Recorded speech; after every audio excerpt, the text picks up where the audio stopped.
So, one of the questions, y a-t-il des recherches en cours qui prennent en compte la variable culturelle, par exemple des études comparatives?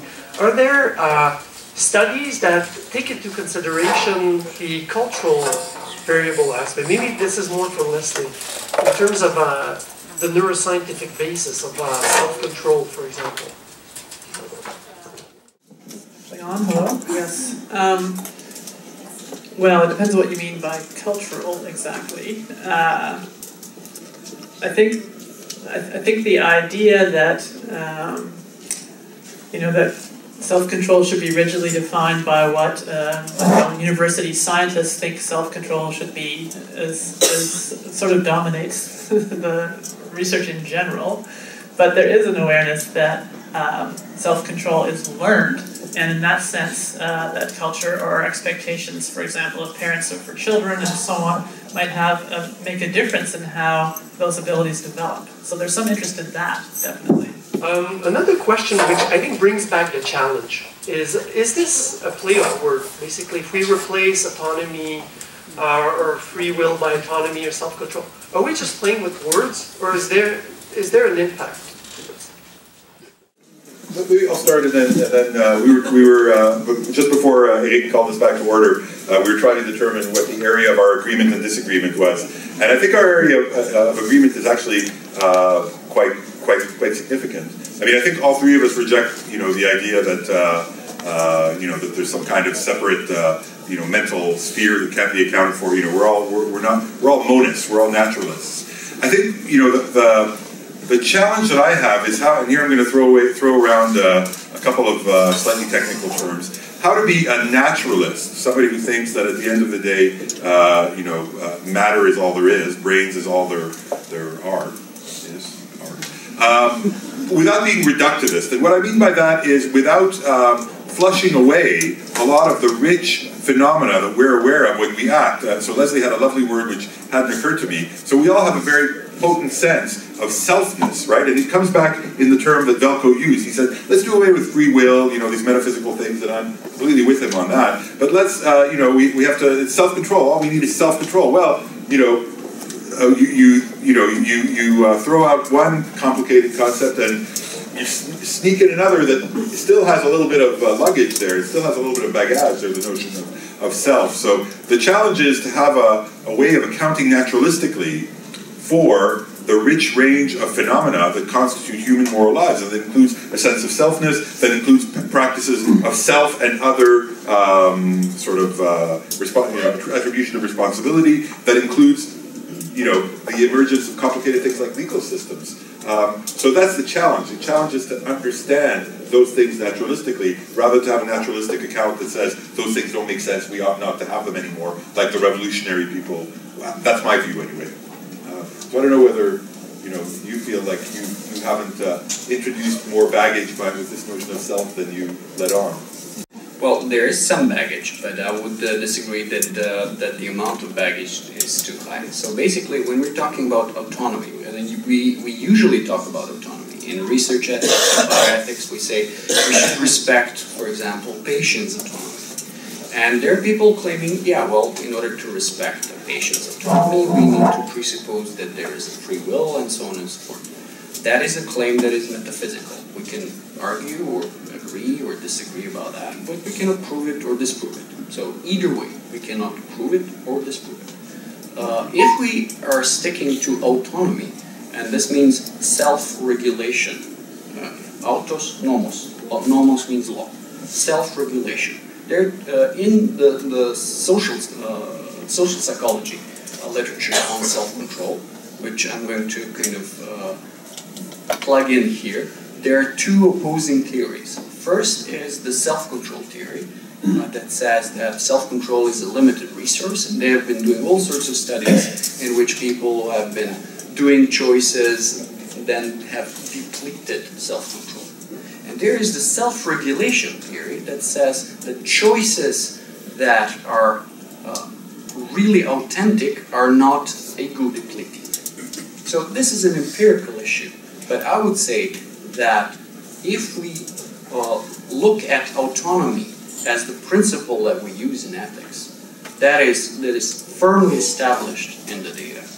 We don't need to introduce free will. You're free to do that, so you can do that. You can believe in free will if you will. As you're free in a democratic society to believe in any kind of religion. But any claim that the legal system or the political system presupposes a certain metaphysical or religious doctrine is simply not true. That would mean that the state needs to, I don't know, presuppose Orthodox Christianity or Islam or whatnot. But the state does not presuppose any of that. The state uses only empirically observable phenomena to enforce certain laws. So someone who has acquired sociopathy, diminished ability to react aggressively to perceived aggression, could be excused. But someone who was not properly, let's say, socialized, so cannot or does not wish to control him or herself, will not be excused. And with this, I don't think we're taking too much baggage.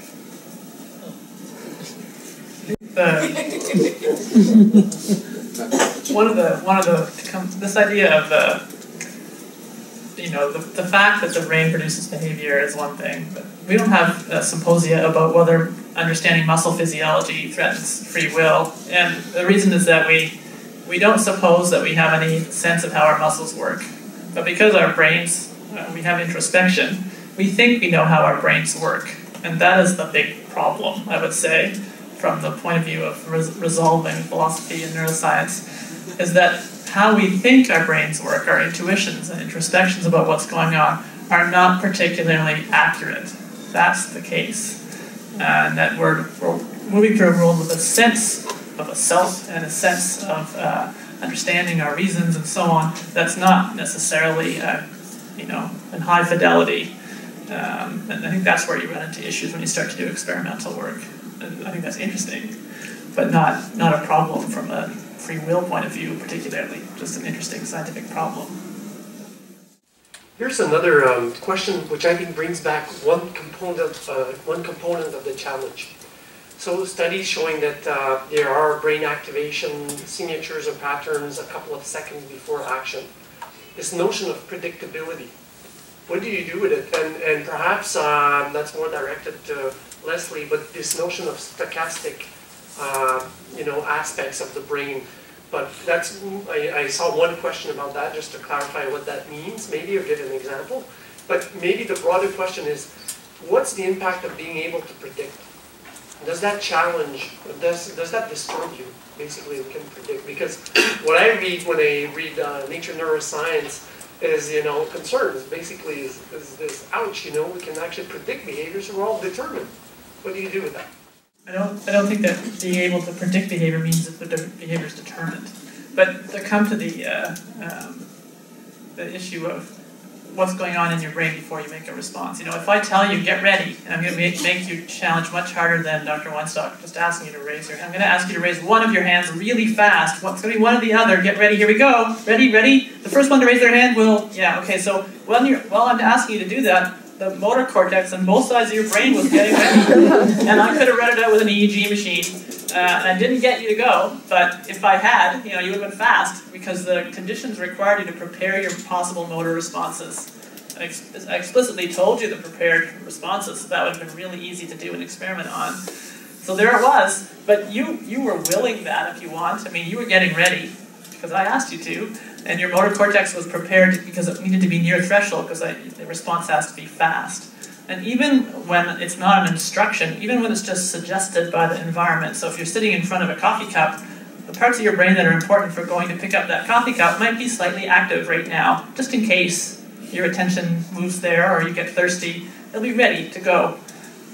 The fact that your brain's kind of making some preparations is useful, and the fact that you're not consciously aware of that is interesting. But again, it's not really getting at the core doubt that people have about determinism. It's just moving things back a little bit in time. So I can't resist citing a thought experiment, again, from David Hume's Treatise of Human Nature, where he deals exactly with this issue, the connection between predictability and freedom. And he says, well, you could think about it in your own lives. I got up this morning at 6:30 a.m. like I do every weekday morning, and I woke up my son, and then I went down and made myself a cup of coffee, and I went to work, and I acted in an entirely predictable way. Now, what would have happened if I decided, you know what, I'm going to lie in bed, let my kids, figure it out for themselves, and I'm going to go shoot pool at the pool all day, right? In a sense, I would have acted in a completely free way relative to, it would have been certainly unpredictable, but, maybe, probably for my wife and my kids, and perhaps yourselves, the most natural interpretation you would have given of this fact is not, Professor Weinstock is finally exercising freedom. You would have said, oh my God, he must have gone nuts, right? He must be in the grips of some pathology that has led him to completely throw off. So, very often we tend to think that there's this connection between lack of predictability and freedom, but that's not clear, right? We're probably eminently predictable to a lot of people who surround us. So just shortly to add, the point is that's why I hope I'm convincing. I think that autonomy is capturing what we need, because autonomy presupposes that we are limiting our freedom. So we are limiting our freedom with the freedom of the other. So we are constantly coerced or compelled to do stuff. We are compelled to read. Is that a problem? No, not really. We are coerced by the state stopping us from robbing other people. Is this diminishing our autonomy? No, it's not. The point is that we need to define in which cases certain acts of coercion by the state or compulsions that we all have are problematic for autonomy and which are not. So if we're addicted to oxygen, and we are, this is not a problem. Whereas if we're addicted to heroin, that might be a problem. The same thing with coercion. If the state is coercing us, let's say, not to kill other people or not to rob other people, that's okay, that's justifiable. Whereas if the state is coercing us into being of a certain religion, then this is not okay. Again, we need to justify. And this is an issue of rights and not an issue of whether we have a certain capacity or not. So that is why I'm saying, and I'm not smuggling too much, that autonomy, not free will. Here's perhaps a challenge, Velko. What if my kids were saying, and I'll read the question relates to that, saying, my brain made me do 75% of it. The question is the following. Est-il possible de démontrer par neurosciences, par imagerie, que certains cerveaux ont moins de contrôle de soi, ou plus tendance à avoir des comportements nuisibles, dangereux? So, is it possible to demonstrate by neuroscience or neuroimaging that certain brains or individuals have less self-control, or a tendency for more, negative behaviors or dangerous behaviors?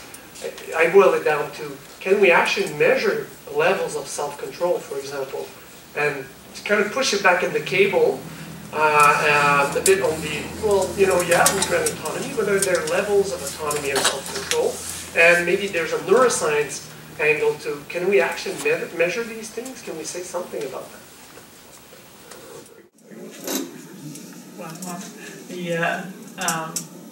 The fact is you don't need neuroscience, right? Just look around, right? You know lots of people, and I'm sure some of them you could tell me, have better self-control than others. And you know yourself that at some times of the day or the week or the month you have more self-control than others. So the fact that that's a fact, that people vary in those abilities. And to the extent that neuroscience can add to that, it can show what are the neural circuits, what are the brain circuits that support that, and do they demonstrably vary in interesting ways? And yes, that can be shown. But these are not highly predictive in general. They wouldn't allow me to specifically predict that you will not be able to control yourself in a one-to-one way. So in fact, the predictability at the moment anyway would be relatively low, and I guess I would suggest to you that there are obviously so many factors in determining how well you can exert your own self-control at any given instant in the complex world we're moving in, that the likelihood that neuroscience would be able to be highly predictive on that level is low, ever, probably. There may be extremes, though, where people have major brain injuries or what have you, where you could predict that self-control would be impossible. But for normal variation, I think it would be a tough sell for neuroscience to get to the point where they're going to predict that in a highly determined way, highly predictive way. Well, the problem is that, of course, the boundaries are not sharp, but we need to create sharp boundaries because we need to say you have the right to do something or you don't. So you might have noticed there's a lot of people coming from US when they reach 18 just to be able to drink in Montreal because they don't have that right in US because the law there says 21 and above. In Montreal, it's 18 and above. Which one is right? We could use neuroscience and say, okay, it's myelinization of the prefrontal cortex is greater at 21. And catch this, the law used to be much more up to speed with neuroscience previously. In England, in the 19th century, one could dispose of his or her property only after the age of 25. We could say, cool, that is great because the prefrontal cortex is the myelinization of the prefrontal cortex is finished by the age of 25. However, the sharp boundary is such that if you cannot enjoy certain rights in a democratic society, you're rebelling against that, as many adolescents are rebelling because, you know, how much more of maturity do you have with 17 years and 11 months versus 18 years and 1 month. So, yes, of course, these are fuzzy boundaries and gradual changes, but we need to set a threshold, and threshold is 18 years of age in most countries. In the US, it's 16 for driving, the right to drive, 18 to right to vote, and 21 to right to drink booze. But the underlying issue is that some people, even with 35, cannot hold their liquor and make trouble. But we cannot. The law is binary. Either you have the right to do it or not. And that's it. So maybe, this question of the difference between how the law handles voluntary action, self-control, and ethics. The law may need to be binary. Do you foresee that ethics could be more scaled? That we don't have responsible, non-responsible, that we have, some levels in between. Could you see that ethics could be, as a field, a little more nuanced than the law? And do you agree that the law has to be binary as a system? So, I think that ultimately the law and ethics are two mechanisms of social sort of control that operate according to slightly different modalities and that cover various different kinds of behavior. I think that ethics. So by ethics, I'll understand here not what we do in philosophy departments where we study ethical theories, but the ethical. If you think about your ethical life, the way in which you deal with people who sometimes don't behave exactly the way that you would hope them to, so they'll break a promise or something like that. I think that our ethical lives, as opposed to our ethical theories, are extremely fine-grained, right? So think about the various ways in which you'll respond to promise breaking. So imagine that promise breaking is something, that has happened exceptionally, someone with whom you've developed a relationship of trust over years, and, they've broken a promise to you once. It'll depend on whether it's with respect to a big thing or a little thing. Someone who you just met and who lies to you, on the first 3 occasions, you'll probably deal with in a lot more, well, I don't want to have anything to do with that person anymore. Whereas someone who tells a lie after years of trustworthy behavior, you might have another kind of reaction. So I think our ethical lives are extremely, extremely fine-grained and are responsive in ways that we're not always fully aware of to a huge range of factors, including things like our assessment of, is she herself? Has she been under a great amount of stress lately? Has she been sleeping properly? Things like that. So I think that, I'm repeating myself now, but I think that for reasons that Veljko already mentioned, in terms of social decisions we need to draw bright lines where we know that they aren't really there. Because we just need to deal with, we can't do à la carte, oh, you, I think 16 and a half, you're pretty mature, so we're going to give you your drinking card at 16 and a half. You, 19, I'm not even sure that'll work. We have to deal with lots and lots of people. And for that, we need to make, not arbitrary, but, generalizations, averages, good enough. But our ethical lives, by which I understand are non-regulated, sort of more one-on-one, sort of contextual ethical lives, I think are extremely fine-grained in ways which the kinds of ethical theories that we learn at university are sometimes quite inept. Sorry? You can be paranoia with it. But it's like, there's a lot of cars, something's going to happen because of these sins, and the age, or can be paranoid. Right. So one example that I like using in policy classes is, there's a lot of studies about the rules of the road and how different speed limits will have impacts on accidents. So if we took the highway speed limit and put it at 30 kilometers an hour, right, we would reduce accidents to almost zero, right? The fact is we're not going to do that because we make these sort of rough and ready generalizations where we try to integrate all kinds of, we do cost-benefit analysis. But I think in our ethical lives we try to respond to the individual case. And we're very good at being quite fine-grained. One of the other things this brings up is that we often talk about self-control and free will, for that matter, as a feature of an individual standing alone, in a field. But in fact, most of this has to do with interactions and social contexts of all kinds. And one of the very interesting things about self-control is that it's highly sensitive to your social context. Some very interesting work has been done showing that risk-taking, for example, in adolescence is much higher in a laboratory setting if the adolescents are in groups than if they're by themselves. And another interesting area of work has shown that what people order in a restaurant depends very much on the social situation that they're in, whether they're with people who are social superiors or inferiors, whether they're male or female, will have massive effects on what you order in a restaurant, which would seem to be something very basic related to hunger and drive or temptingness of the foods, but in fact, without you necessarily being explicitly aware of it, is heavily affected by social judgment issues. So that's an additional layer of thinking about self-control or self-regulation that is, I think, very interesting and relates to ethics, perhaps. I'd like to, very shortly, put the question in reverse. The point is, of course, yes, we use fine-grained analysis if we ascribe praise or blame. But the purpose of that, and I'll just refer to children, even though they're not legally culpable for stuff they do, but we say, why did you do this?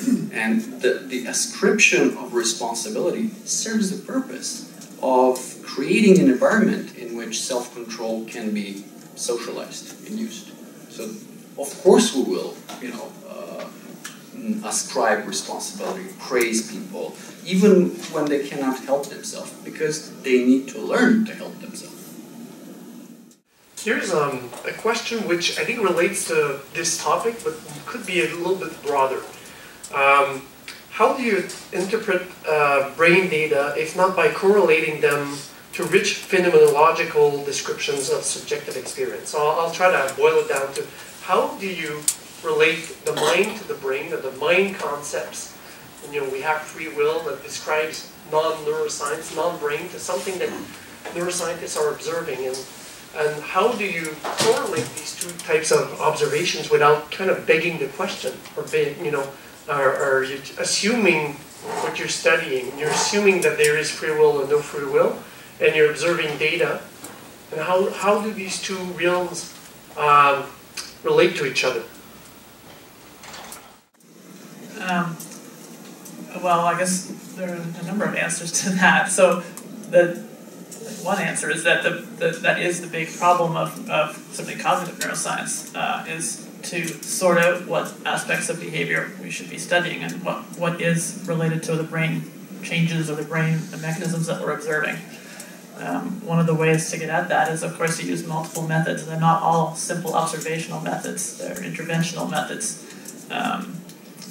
Where, for example, in an animal experiment, you can actually induce the behavior by electrically stimulating a specific part of the brain.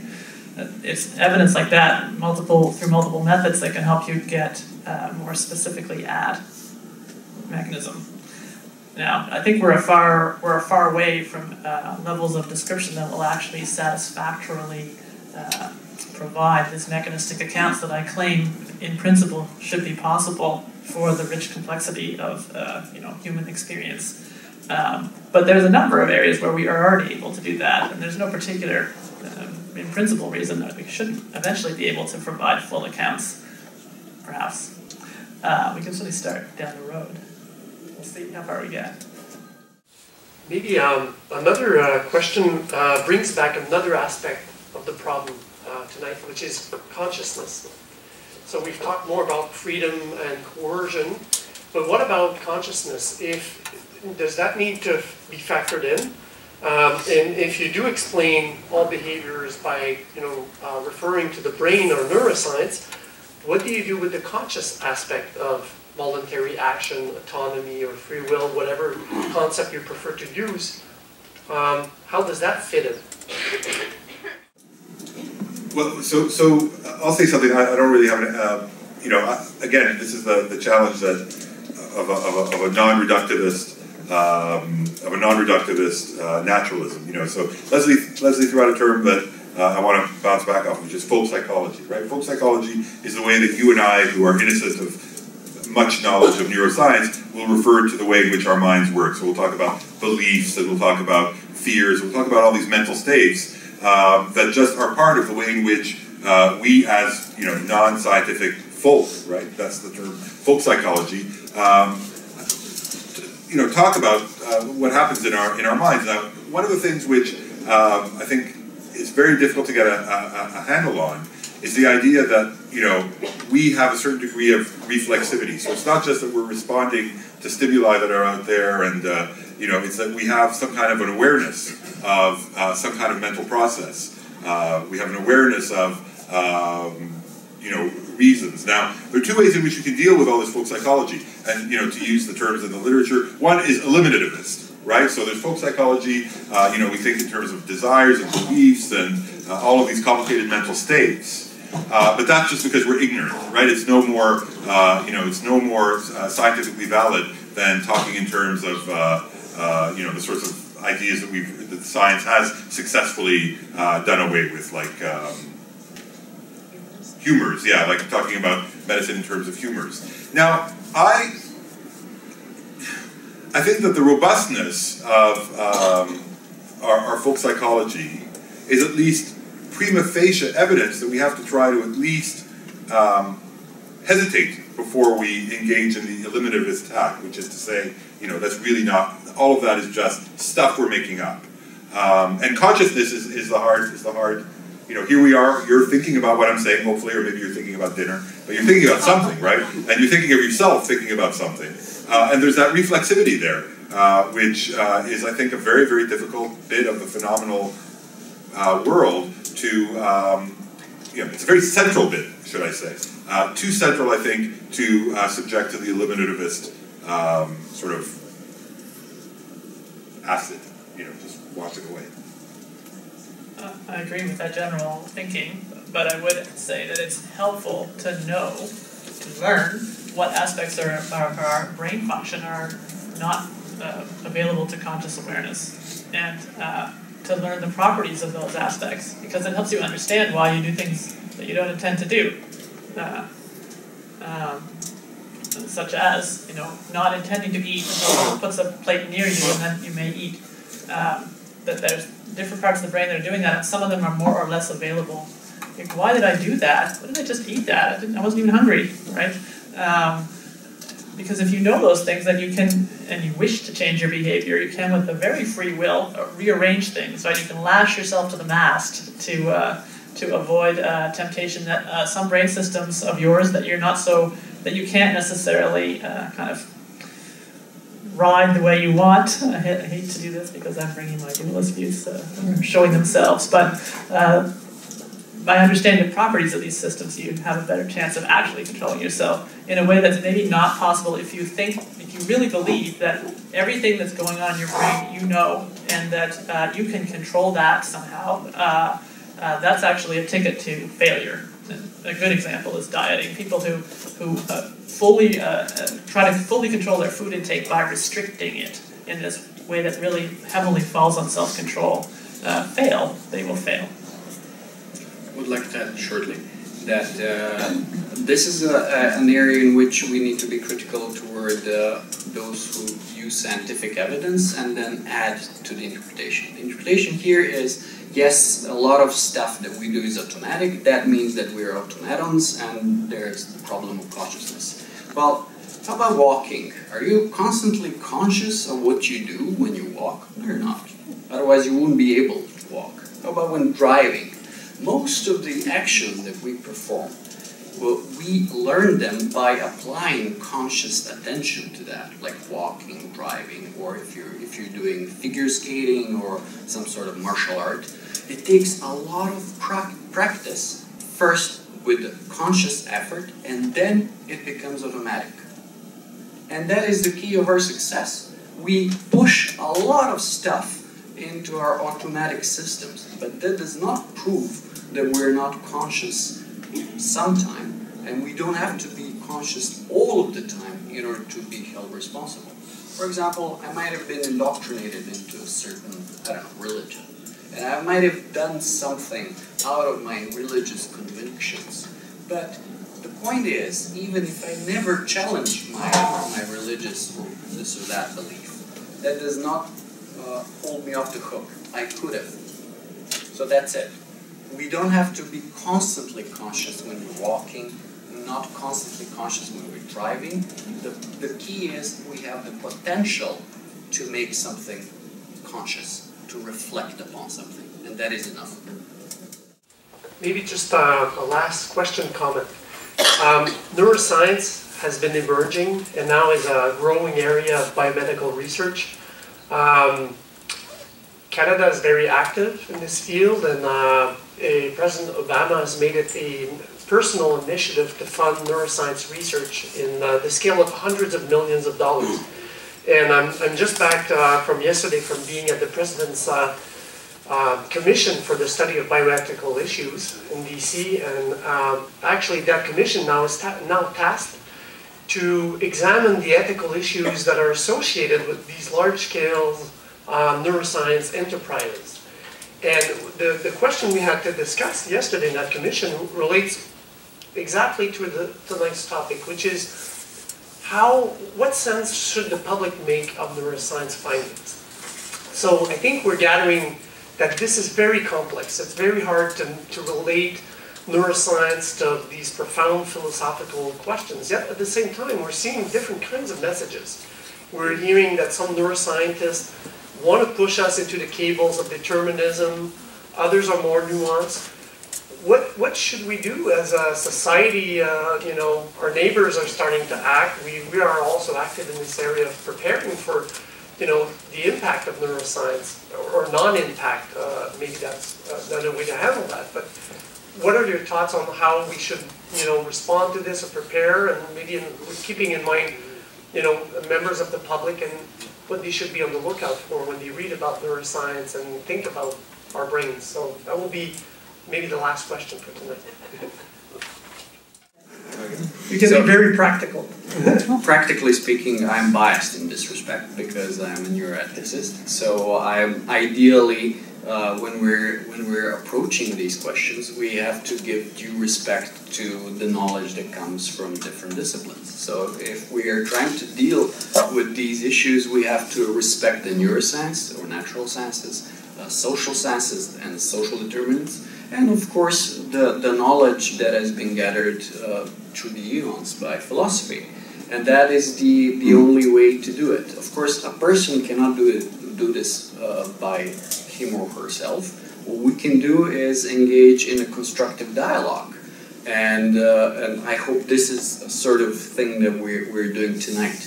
That to understand the point of view of neuroscience or neuroscientists, and to understand the point of view and the knowledge, very valuable knowledge coming from different directions in order to steer society in better decisions, such as how do we treat addiction and so on and so forth.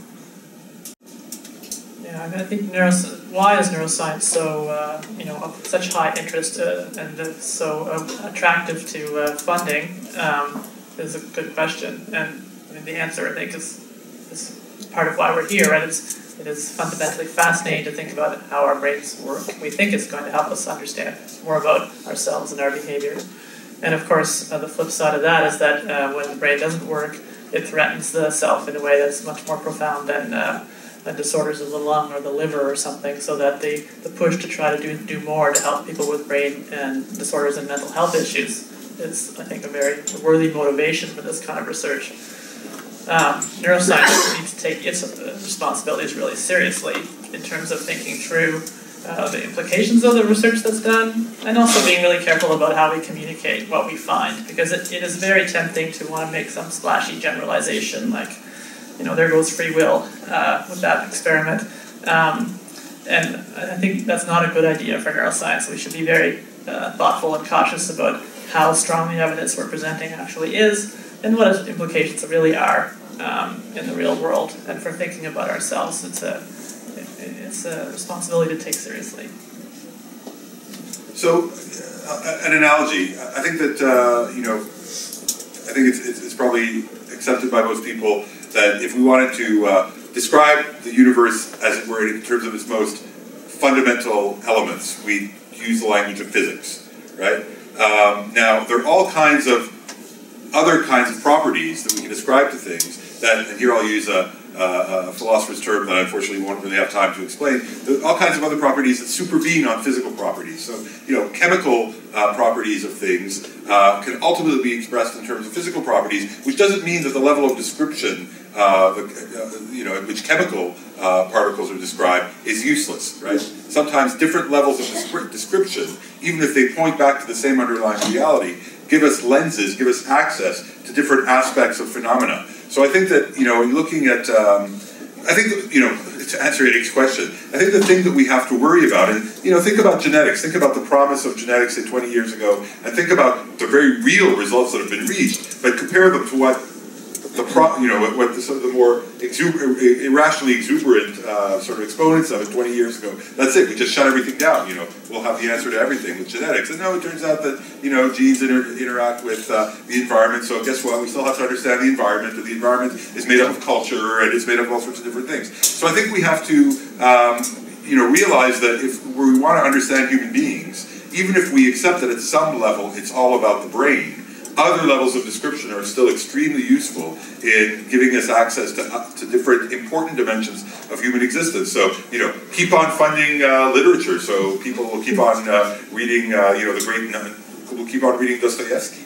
So I think that we have to be careful about irrational exuberance and about a kind of obscurantism that would completely shut it. I think we have to find a sweet spot between those two, which is a pretty truistic thing to say, but sometimes difficult one to maintain before the more irrationally exuberant exponents of these different areas.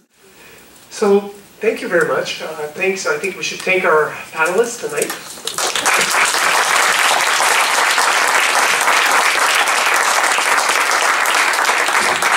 This has been a very engaging discussion. I think the different disciplines we had featured contributed significantly to enriching our perspectives on this, and we'll certainly take this home.